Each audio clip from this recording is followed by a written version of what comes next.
Radio Claret América, transmitiendo por internet, con estudios y oficinas en el 205 al West de la Monroe Avenue en Chicago, Illinois, quinto piso, con teléfono 1844-526-3767. Hola, ¿qué tal, estimado Radio Escucha? Muchas gracias por estar con nosotros en un programa más de neurogenética médica y cotidiana con la doctora Elizabeth Ramos Raudry. Y precisamente vamos a conectarnos en estos momentos a ese hermoso estado de la República Mexicana, a Durango, precisamente para darle la más cordial bienvenida a la doctora. Doctora, ¿cómo se encuentra? Bienvenida. Hola, ¿qué tal? Muy bien, muchas gracias. Qué caray. Le escuchamos un poquito alejada, doctora, pero ahorita si nos acomodamos, yo creo que vamos a tener un mejor audio. Doctora, pues el día de hoy tenemos dos temas muy importantes. Uno de ellos es pues de la deficiencia de la vitamina D y síndrome que le predisponen. Ese es el tema número uno. Y el tema número dos, la genética como medicina predictiva y preventiva. Así es de que vamos a iniciar con el primer tema, doctora, si me lo permite, acerca de la deficiencia de la vitamina D y síndromes que la predisponen. ¿Qué nos puede platicar acerca de esto, doctora, por favor? Existen diversos síndromes genéticos que van a condicionar la inflamación a nivel intestinal. Entonces, a nivel del ileón se absorben ciertas vitaminas liposolubles. Entre ellas está la vitamina D, la vitamina B12, la K, la E y la vitamina A. Entonces, es muy importante identificar estos síndromes que van a causar esa inflamación intestinal. A veces, esta inflamación intestinal es diagnosticada como síndrome de intestino irritable y es bastante común en la población en general el síndrome de intestino irritable. También las condiciones genéticas que conllevan o que dan predisposición a depresión, ansiedad, dolor y fatiga son comunes y también suelen cursar con datos del síndrome de intestino irritable o cumplir los criterios para ser diagnosticados como síndrome de intestino irritable y a veces ni siquiera se dan cuenta que es una condición genética. Es decir, para ellos solo tienen estos datos de molestia gastrointestinal. A veces los diagnostican también como gastritis o colitis y pues pasa desapercibido lo demás que se tiene que valorar. Entonces, estos síndromes van a predisponer a que haya unos niveles insuficientes o deficientes de vitamina D y esto llega a ser muy relevante porque la deficiencia de la vitamina D es causa de alergias, de ansiedad, de fatiga, de debilidad, de alteraciones musculoesqueléticas, incluso puede dar como síntoma calambres.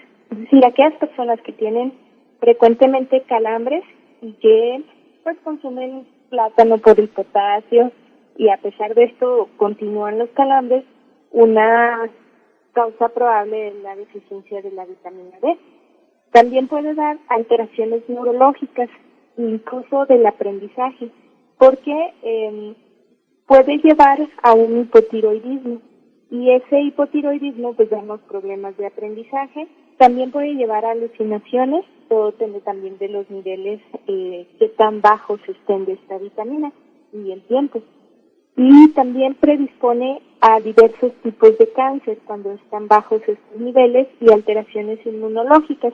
Las alteraciones inmunológicas puede ser que la persona se enferme más frecuentemente o que a veces no lo notan de manera muy marcada porque dicen, bueno, es que no me enfermo más allá que las personas con que yo convivo, etcétera. Bueno, pero a veces tienen muchas verruguitas o unas lesiones que se conocen comúnmente como meskinas, que vienen siendo moluscos contagiosos y que son causadas por virus.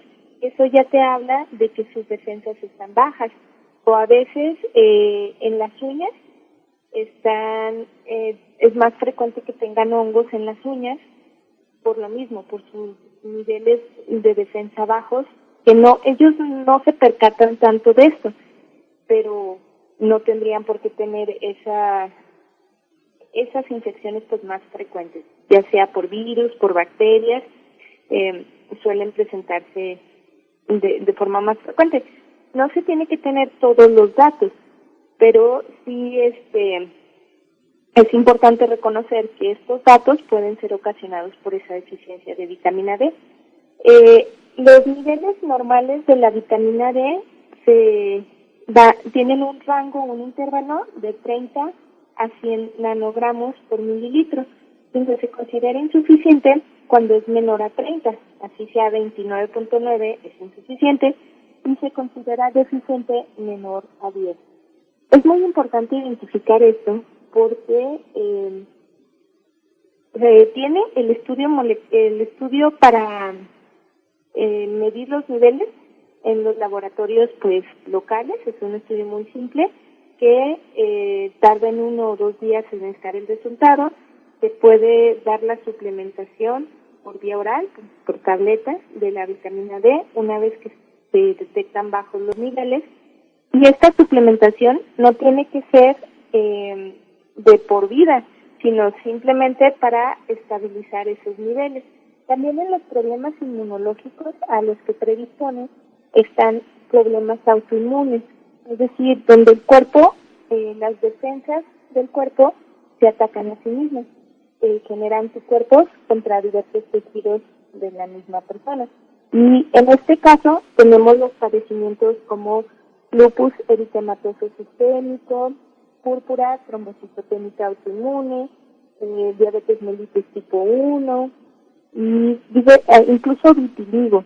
El vitiligo es un problema autoinmune y diversos pacientes que tienen vitiligo, cuando los valoras por genética, cuando son valorados por genética, también tienen ciertos datos de alteración en el tejido conectivo. Son más flexibles de sus articulaciones, la piel se estira un poco más, existe fragilidad capilar, es decir, que aparecen moretones espontáneos o con golpes mínimos, pues con traumatismos mínimos aparecen moretones pues, más relevantes de lo que esperaríamos. También se pueden tener sangrado de las encías cuando se lavan los dientes, o unos pequeños puntitos rojos que aparecen en la piel, que se llaman petequias, que son microsangrados, y también pueden presentar sangrados nasales, que son más frecuentes ante el calor o un proceso infeccioso, entonces ellos son más propensos a sangrar más fácilmente. Entonces, estos datos nos deben de orientar a buscar estos niveles de vitamina D y corregirlos. También la deficiencia o insuficiencia de la vitamina D va a traer complicaciones a nivel del hueso. Puede dar osteopenia u osteoporosis. De hecho, si ustedes se fijan a los pacientes que tienen osteoporosis, pues les dan calcio más vitamina D, caltrato más D. Pero es importante identificarlo antes de que se tengan todo este tipo de evoluciones. Entonces, una recomendación pues puntual sería que en las familias en donde haya predisposición a depresión, ansiedad o familiares que tengan dolor y fatiga, pues se evalúen a los integrantes de esta familia para ver si tienen trastornos del tejido conectivo. Pues esto que les digo, que mayor laxitud de las articulaciones, y lo de la fragilidad capilar, o que la piel es muy translúcida, se ven los capilarcitos, se ven todos los vasitos, de manera muy fácil. Bueno, que se evalúen por un genetista, porque de tener una de estas condiciones se puede prevenir muchas de las complicaciones. No necesariamente ellos tendrían que presentar todos estos datos de depresión, ansiedad, etcétera, y dejar esa evolución. No, puede hacer muchas cosas y se puede identificar si estos niveles de vitamina D están bajos y corregirlos a tiempo. Porque cuando se identifican Ya cuando tiene la persona lupus o vitiligo u otra alteración, pues ayuda un poco a que junto con el manejo lleve el mejor control, pero ya no te permite evitar llegar a ese diagnóstico. Recordemos que estos diagnósticos ya son definitivos. Por ejemplo, si alguien llega con prediabetes, se puede hacer muchísimas cosas para que no llegue a desarrollar la diabetes. Pero si alguien llega ya con el diagnóstico de diabetes, pues solo podemos ayudarle a llevar un buen control de la diabetes junto con sus otros médicos, pero no se podría como tal revertir ese diagnóstico. Se puede tratar de evitar las complicaciones a futuro con un buen control. Principalmente ahí sería el manejo por endocrinología en el caso de la diabetes. Pero digo, es un buen ejemplo para entender por qué este tipo de acciones se debe de hacer de forma preventiva. Que si ya alguien tiene esta condición, pues también hay que checarlo para prevenir algunas otras condiciones y ayudarle en el control de su padecimiento. Pero lo ideal es de manera muy temprana y oportuna. Pues muy interesante lo que nos comparte el día de hoy, doctora, que de hecho nos hizo el favor usted de compartir algunas estadísticas, los niveles los niveles de vitamina D, los cuales deben ser normales o insuficientes. Para el público que ahorita nos está escuchando, ¿dónde pueden encontrar estas estadísticas, doctora?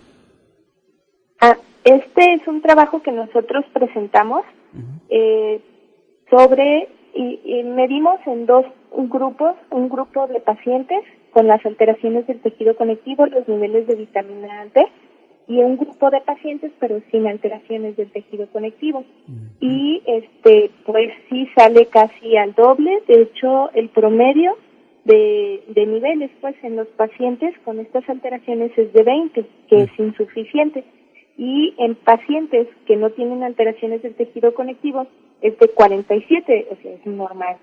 Y eso nosotros quisimos compartirlo para quien requiera alguna referencia, incluso vienen las imágenes y lo pueden encontrar en la página que es www.odry-neurogenética.com.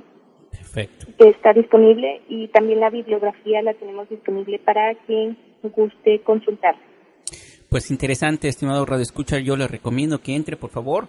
Lo estuve leyendo, viendo las gráficas y resulta muy interesante, así es de que por favor entre a la página que nos acaba de mencionar la doctora y aproveche. Si tiene más preguntas, pues me imagino que ahí en la página hay una sección donde puedan dejar sus comentarios, ¿verdad, doctora? Sí, claro que sí. Ok, pues vamos al siguiente tema, doctora, si me lo permite, y es acerca de la genética como medicina predictiva y preventiva. ¿De qué nos puede hablar sobre esto, doctora, por favor? Es muy importante darse cuenta que la genética es predictiva, es decir, a través de la condición genética, cuando se tiene alguna condición genética en específico, se puede predecir qué es lo que se puede presentar, es decir, a qué se tiene más riesgo. Entonces, cuando ya sabes qué es lo que puedes presentar, sabes también, puedes tener una gama de herramientas para prevenir ese tipo de condiciones. Y esto es muy importante porque a veces se ve la genética solo como predictiva y como si fuera un tipo de sentencia. Si tienes tal síndrome, vas a tener retraso, vas a tener estas complicaciones.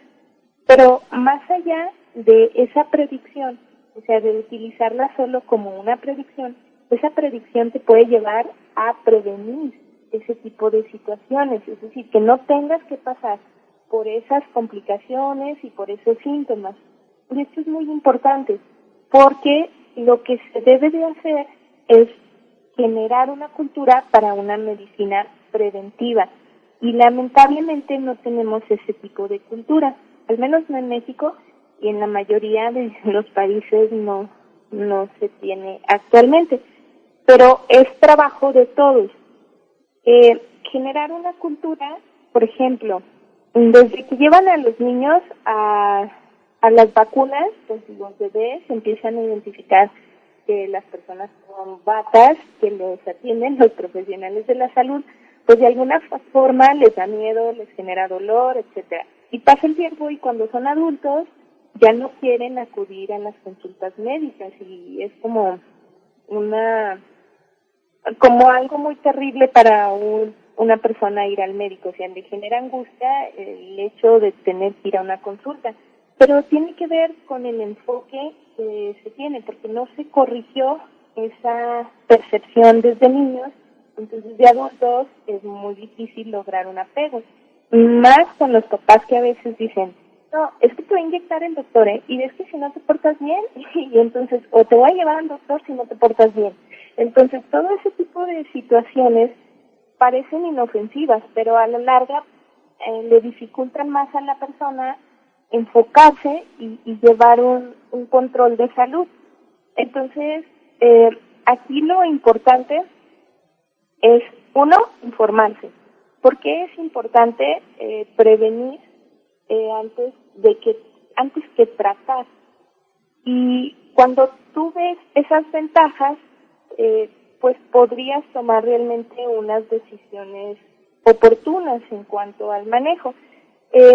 También es importante, como yo siempre les menciono, que las condiciones genéticas no son enfermedades, sino que predisponen a enfermedades, y que al saber que nos están predisponiendo es una oportunidad enorme para evitar esas enfermedades o las complicaciones de las enfermedades. A veces no puedes evitar la enfermedad como tal por limitaciones científicas o tecnológicas que se tengan, pero sí las complicaciones.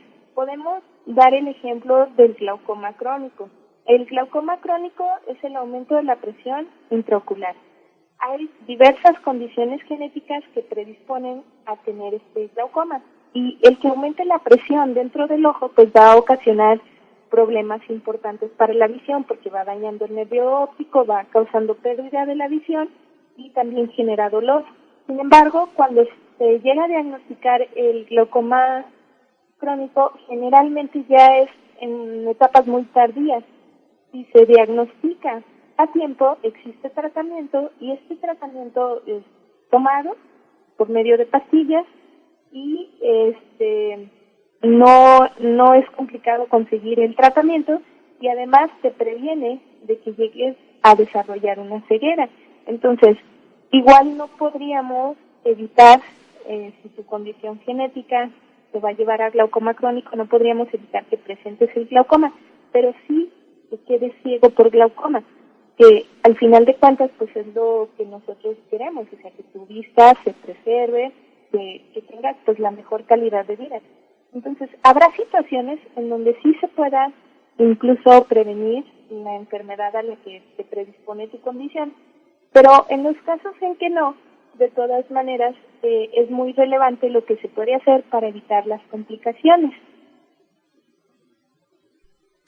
Pues interesante, doctora, de verdad que los dos temas que nos acaba de entregar, vale la pena. Me imagino que este tema también podemos consultarlo más profundidad en su página. Sí, claro que sí.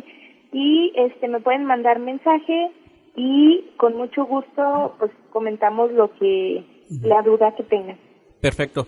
Pues doctora, no resta más que agradecerle que nos haya compartido su conocimiento a través de los micrófonos de Radio Clareta América, doctora. Muchas gracias.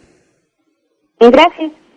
Y a usted, estimado Radio Escucha, también muchas gracias por su amable sintonía. Recuerde, si tiene algún comentario o alguna pregunta específica, bueno, puede contactar siempre a la doctora Elizabeth, por redes sociales también. En Facebook usted la puede encontrar así como Elizabeth Ramos Raudry. Raudry es con Y al último. Así es de que, bueno, pues le agradecemos. Por lo pronto le mandamos un fuerte abrazo. Cuídese mucho. Hasta la próxima. Radio Clareta América.